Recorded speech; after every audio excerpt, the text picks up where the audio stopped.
Hello guys, mumeze gute? Mwanya nongeye kubasuhuza, amakuru yari meza, nizere ko mumeze neza.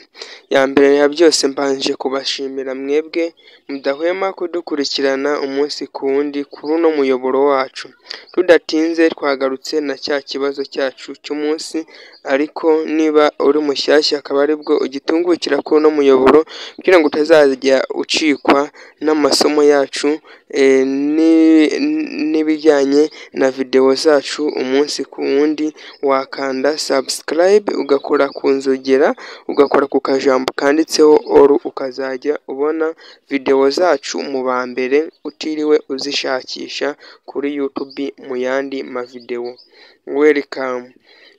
Tudatinze iki kibazo nakibazaniye, murimo murakibona. Fata agakayi n'agakaramu maze ubashe kuba wagitekerezaho, ugisubize neza kandi ubikore neza, biguhesha amahirwe yo kuba watsinda mu ba mbere. Ahangaha barimo baratubaza ati, cyangwa se iki kibazo kirimo kiratubaza ati, ni ayahe matara umuyobozi w'ikinyabiziga agomba gukoresha mu gihe cy'ibihu? Urabona ntago aba abasha kubona neza ikinyabiziga kiri imbere, urabibona kuri screen yawe.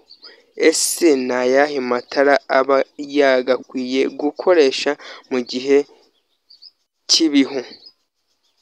Bifitanye isano n'ibihu, iryo tara ni irihe?